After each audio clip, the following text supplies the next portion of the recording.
Hey guys, it's Konpeki. You might know me as the Radiant coach who makes hour-long presentation slides to teach you Valorant. But before I created the #1 live coaching program in Valorant and got to meet and work with some of the biggest names in the esports industry, I was just a random kid in college who plays Silver in Valorant. Despite growing up playing FPS games such as Combat Arms, CSGO, Call of Duty, and Overwatch, I was never particularly good at any of those games. I never hit a rank above gold because I only cared about getting that quick dopamine hit whenever I had a random headshot on Tracer with Hanzo. But when Valorant came out during COVID and I had all the time in the world to play it due to online classes, I managed to grind my way up from placing in Silver all the way to Radiant in just 6 months. Was I a degenerate?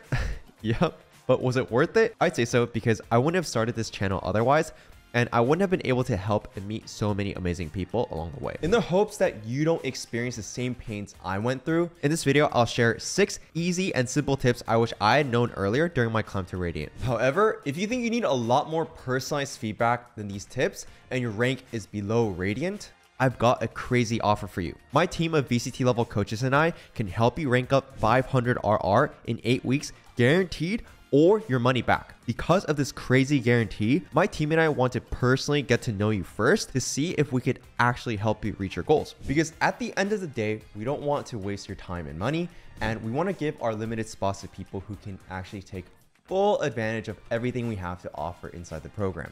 So if you're interested in seeing if you'd be a good fit, your first call with me and my team is completely free. So don't wait to use the link in the description below to book a free call with us. And hurry, because only 11 out of 50 spots remain for our next group of students. Now, if I was starting Valorant all over again, the very first thing I would do is make sure all my settings look correct. Sticking to the default settings is the equivalent of learning to play basketball in skinny jeans and slippers. The default sensitivity sets new players up for failure, and it can set you back for months. In a game that rewards precision and accuracy, the default sensitivity tends to be extremely high for the majority of players, and it can also create bad habits that are hard to fix. The default sensitivity in Valorant is 1, and most mice are set to 800 DPI, which gives you an 800 EDPI. That is way too high for most people. 99% of the player base should be between 0.2 and 0.4 in-game sensitivity on 800 DPI, which means 160 to 320 EDPI. This is the range of sensitivity that most pros use. To find the perfect sensitivity for yourself, you should start with a sense in this range and then raise it or lower it depending on how you feel and how much you tend to overflick to a target or underflick to a target. If you tend to overflick, lower it by 0.01 or 0.02, and if you tend to underflick, try raising it. You should consider the way you aim with your mouse as well. Arm aiming will require a lower sensitivity, and wrist aiming will require a higher sensitivity. The best way to aim in Valorant is actually by using your arm to make larger movements and your wrist to make finer micro adjustments. So I encourage you to try different sensitivities in the range that I mentioned and stick to one you feel comfortable with. Okay, you finally found your sense. Oh wait, what's that? Are you still running with that default crosshair? Okay, no. You should immediately swap to the TENS crosshair. This is what the settings look like, and you can also copy the crosshair code. You can see the difference for yourself. The default one is just so messy and it just distracts you while you're trying to one-tap your enemies. While the TENS crosshair is way cleaner. It's not too eye-catching and it just does the job. You can already feel the power of TENS in your mouse. What's also important is that the color of your crosshair contrasts well with the enemy outline color that you choose, so that it's always visible. If you want to learn more about crosshairs and try different ones out, watch our best crosshairs in Valorant video for more examples. Now, let's talk about your mouse grip. As you're watching right now, go ahead and grip your mouse the way you normally would. Now, pretend you have to hit one of your mouse buttons to use an ability. As you can see, the grip on your mouse changes, and this is very bad for your aim and will cause inconsistency in your gameplay. The same goes for using your scroll wheel to swap between weapons. You can accidentally pull out the wrong gun or even the spike, which also causes inconsistency. If you currently do either, it's time to rip the band-aid off. Use 1, 2, 3 to cycle between weapons and delete those keybinds on your mouse. You will be better mechanically in the long run. There's one last secret setting that I would instantly change if I was starting all over. Imagine you went out practicing your 3-point shot and had Steph Curry help you with every shot. What? The shooting error graph is your own personal Steph Curry. It shows you if you're accurate when you shoot or if you're still moving. If there's no blue bars showing, it means there's no movement error added to the weapon accuracy. If the orange bar is getting too big, it means you're not resetting your recoil enough. When you're practicing various drills in the range or deathmatch, if you see blue lines, slow down and work on the timing of your shots. And speaking of practice drills, the most important thing to focus on after configuring our settings is mechanics. Imagine you had a friend who played basketball their whole life but went into a coma, and when they woke up, they completely forgot the game. If you tried teaching them how to play, you would start with the fundamentals of shooting and dribbling. Outsmarting the opponents with good positioning means nothing if you can't shoot the ball to score. When learning Valorant, we can think similarly. We shouldn't focus on anything else before we learn the fundamentals of aim and movement, because no matter how much we can outsmart the opponents with our game sense, there's no point if we can't convert those plays into kills due to our lack of skill in aim and movement. To start improving your mechanics, you have to understand the difference between active and passive aim. Active aim has everything to do with how you control your mouse during a gunfight. So tracking, flicking, and micro adjustments are all part of your active aim, but there are also components such as spray control, tap firing versus spraying, and using ADS. Passive aim, however, has to do with how you prepare for gunfights with your crosshair placement, mouse position, and movement before the gunfight starts. With crosshair placement, it's things like understanding where to place your crosshair depending on varying distances, platform heights, and the type of angle you're holding. And it's also knowing how to pre-aim the angle with good crosshair placement before you use different types of peaks. When it comes to your mouse position for your passive aim, you want to make sure that your wrists and arms are reset to a position that can give you the most consistency with your active aim before you peek and take the gunfight. And when it comes to your movement for your passive aim, it's learning mechanics such as dead zoning to get accurate shots off during jiggle peeks and being able to slice the pie while jiggle peeking. From my experience of coaching over 1,000 students in the last 2 years, the ratio of effort and time that you want to put into working on your active aim versus passive aim changes depending on your skill level. Here's a ratio of focus between active and passive aim for each rank to see the fastest results. If you're just starting out the game, you want to focus more on working on your active aim, because if you don't even have basic mouse control, you'll struggle with having good crosshair placement later on. If you also can't control your gun mechanics, no matter how good your aim is, you'll whiff a lot of your shots. Generally, in lower ranks, both your active aim and passive aim are bad, but active aim is much easier to improve earlier on compared to your passive aim. So you can get a competitive advantage over your opponents and rank up faster if you focus more time on improving your active aim. If I were to start all over again and I needed to improve my active aim, passive aim, I would use these 3 tools. The first tool I would use is the range. I would spend 15 minutes doing these 3 practice routines. In the first practice routine, spend 5 minutes strafing in front of a bot while trying to kill the bots behind it. This drill helped me get comfortable with my movement keys, keeping my crosshair at head level while moving, and making sure my bullets are flying without movement error. In the second drill, spend 5 minutes of practice tracking a bot's head. Pick a bot and move around while trying to keep your crosshair on that bot's head the best you can. This also works on keeping your crosshair at head level while moving around, and also gets you more comfortable with your movement keys while moving your mouse. This is useful for improving our passive aim. The third practice routine involves eliminating 100 bots from the side of the range while consistently strafing in between kills. This is extremely important because a big factor in winning gunfights is making your enemies miss. But we can't only train in the range shooting at bots. We also have to train our aim and movement against real bots. Real people. So the second tool I use to improve is playing Team Deathmatch and Normal Deathmatch, which are great tools, but only if used correctly. Are you like most players who run around trying to kill everyone and get tilted when you die or lose the deathmatch? Oh my god. If you said yes, then you're warming up wrong. The best way to warm up with Deathmatch is only focusing on improving one area of your gameplay that you struggle with and giving yourself small goals. For example, you might say to yourself, in this deathmatch, I want to focus on my crosshair placement when I'm peeling angles. Or, in this deathmatch, I want to improve my micro adjustments, so I'll only use a Guardian. If you queue up for a deathmatch with this mindset, you'll have a much more productive and enjoyable experience. But how should you decide between playing Team Deathmatch and Normal Deathmatch? You should play Team Deathmatch to improve your ability usage and practice using specific guns like pistols, SMGs, and rifles. Everyone in TDM has the same gun set, so you don't have to fight a Vandal when you want to practice your Ghost. Because you're also playing in non-competitive maps, TDM puts more focus on improving our active aim. However, if you want to improve your crosshair placement and peeking habits on the competitive maps, you should choose Normal Deathmatch. You can still very much focus on improving your active aim in Normal Deathmatch, but you can be a lot more intentional about improving your passive aim inside Normal Deathmatch compared to TDM. The third tool I would use to get crisp aim like this is aim trainers. Aim trainers help us get a lot of targeted practice for a few components of our active aim. You won't be able to work on in-game mechanics such as weapon recoil patterns and reset timers, but you can play specific scenarios that help you train your flicks, micro adjustments, and tracking that will all directly translate over to Valorant. I created this Kovacs playlist specifically for my students inside my coaching program.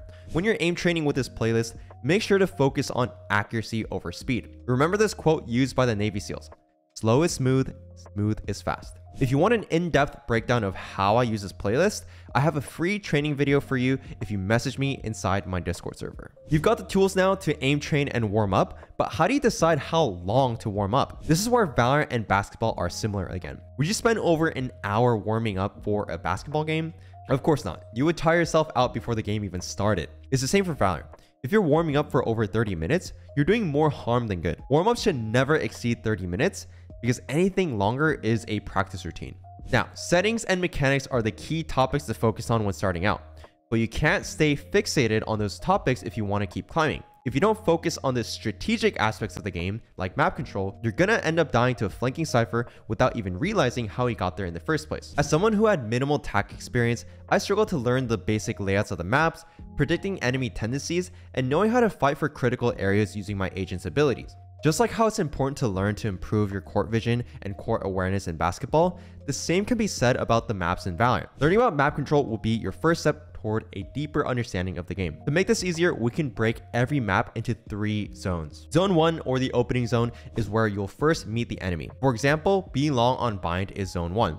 And here you have 3 options. The first option is to take or deny the space with abilities.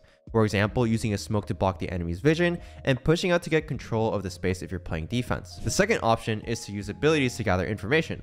For example, on defense, you can sky flash on B long to see if enemies are pushing on B. The third option is to take early fights and break enemy util, which is usually more easily done with agents with an escape button like Jett or Chamber. If you're defending, you'll mostly not be able to control every opening zone on the map, and you'll have to fight for Zone 2. Zone 2 is the intermediate area or the neutral zones like Hookah, Octagon, Showers, and A short on Bind. This is a zone where the most mistakes happen, and to avoid those mistakes as attackers, you want to use abilities like drones or flashes to gain control. Since these areas are likely to be smoked off, initiators shine in this zone when you're attacking. Using your Skydog, Fade Eye, or Silver Drone to check if enemies are hiding around with shotguns is key. Flashing out of the smoke to allow duelists to push out is also fundamental. As defenders, your primary goal is to trade abilities to prevent the enemy from taking the space for free or gathering information on how many players are in it. For example, if you hear attackers running A short, you should instantly smoke it off and throw a nade in the entry path. Now, if you're attacking and made it to the site still alive,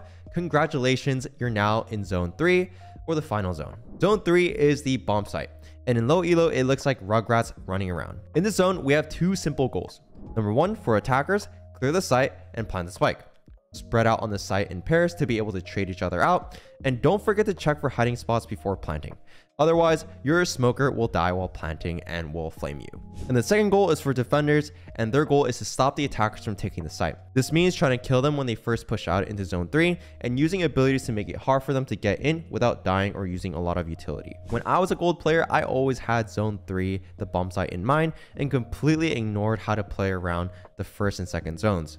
This is a huge mistake, and if you have a tendency to save your abilities for later in the round, we must fix this immediately. The easiest way to remember this is we must be able to take Zone 1 and 2 before we can take Zone 3. If you're having trouble controlling the zones, it's probably because you're not using your utility in the best way possible. Gaining control of the zones is way easier if you use your abilities properly, and that's what we will talk about with the 4th tip: having optimal util usage. Like how there are many skill moves in basketball in how you dribble, pass, block, and shoot the ball, you need to be aware of all the different types of abilities in the game and understand each of their use cases. To simplify all of the utility in the game, we can put them into 6 categories: smokes, mollies, flashes, stuns, info abilities, and movement abilities. The primary objective of these abilities are to help us win gunfights, gain map control, and gather info. Smokes can help us win gunfights because it puts your enemies in an info disadvantage as they push through a smoke. It can also help us isolate gunfights if we're playing around the smokes. Smokes also help us gain map control by denying information from the enemies and reducing the number of angles you have to be worried about. Smokes can also help us gain info if an enemy pushes a Cypher cage, or throwing smokes can also bait utility or gunshots from enemies. Mollies can help us win gunfights by forcing the enemy to move out of the molly first before they shoot, or it can also apply crowd control such as crouch and being vulnerable. Mollies help us gain map control because it allows you to take more space on the map while enemies have to wait behind the molly if they don't want to take damage. Mollies also help us gain info because it can help flush out enemies that might be hiding behind a corner. Flashes help us win gunfights because it obviously blinds the enemy screen, or they have to flick away to dodge the flash first. Flashes help us gain map control because it can force enemies off the angle when they're flashed, and is useful for clearing 50-50 angles. And lastly, flashes help us gain info because it allows us to peek safely after using a flash to quickly see if there's an enemy, and sky flashes also give info if it blinds someone. The only thing you have to worry about is someone playing anti-flash when you're doing this. With stuns help us win gunfights because the enemies can't shoot back as well, and it also helps us gain map control because a teammate can safely scale up the area where we use a stun.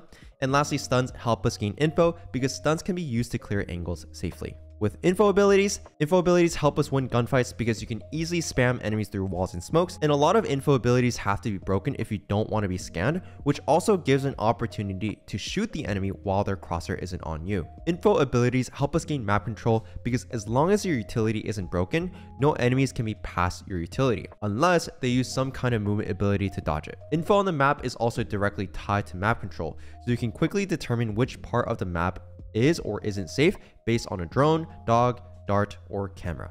Info abilities, like the name implies, also help us gain info because they can easily tell us how many enemies are on which part of the map. And lastly, for movement abilities, they help us win gunfights by throwing off the opponent's crosshair or getting an unexpected timing on the opponent. Movement abilities also help us gain map control because you can draw enemies aggro while your teammates follow you up. Movement abilities also help us gain info because you can take early fights or peeks more safely because you can also get out safely.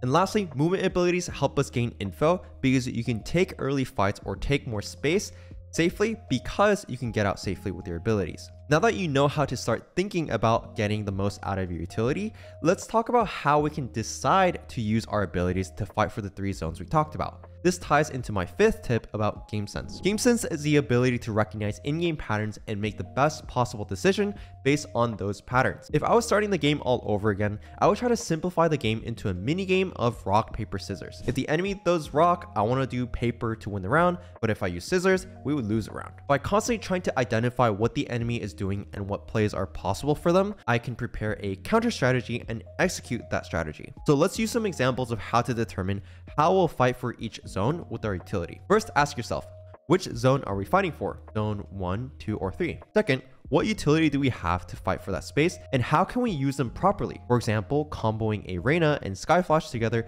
to guarantee the enemy being blinded. And thirdly, what abilities does the enemy team have, and how can they disrupt our plans? For example, if we plan on opping on the defender side, we might need to ask another teammate to help breaking the Reyna and Gecko flashes. To further demonstrate how these questions play out, let's use defense on bind for all of our examples. Are we in zone 1 and want to deny the attackers a space with abilities? To take control of this area, you can brim smoke the end of B long and be prepared to molly when you hear the enemy using their abilities to try and go through your smoke. This is a great way to deny them taking the space and buying more time for our teammates to come and rotate. Are we in zone 2, like sitting inside hookah as a defender raise? Then we must decide how we'll try to deny the enemy from taking this space with our util.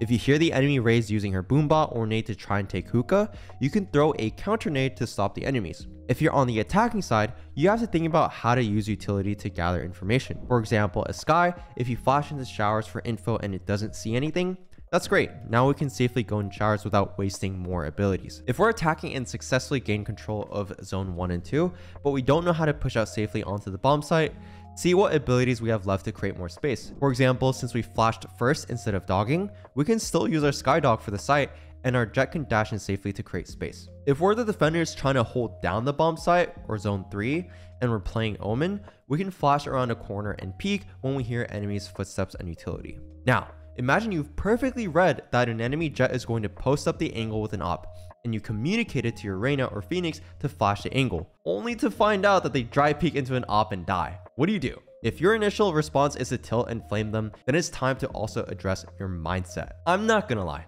I've had my fair share of tilting. However, if you're trying to climb from silver to radiant in 6 months, you quickly realize that tilting and raging isn't the most effective approach. Focusing on Valorant's mental aspects starts with developing a growth mindset and avoiding a fixed mindset. Our mindset has 6 categories: adapting to mistakes, learning from others, dealing with challenges, effort and practice, receiving feedback, and setting goals. In the competitive world of Valorant, a growth mindset is a powerful asset.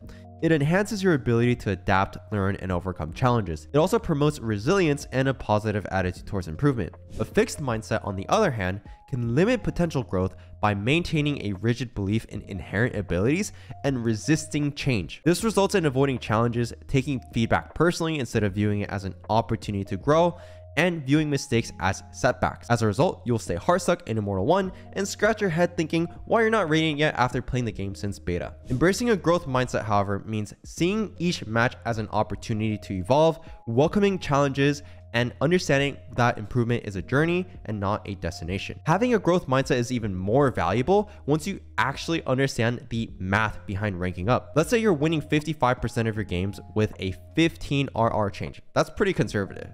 With that conservative estimate, it takes 333 games to gain 500 RR. So if you want to rank up really quickly, you can't expect to do that playing just 5 games a week. Even if your win rate is 60%, you still need to play 157 games. Because it usually takes a lot of games to rank up, you need to keep a positive growth mindset that focuses on improving 1% at a time. You're not going to rank up and improve overnight, but it's about the little things you do every day, like your practice routine, and focusing on what you can control that stack on top of each other and help you reach your dream rank. Speaking of things that you can control, can you control the weather when you go outside? You can if you're playing GTA San Andreas and have cheat codes, but the rest of us can't. Do you get mad at the sky when you go outside and it's raining? Of course not, because it's something out of your control.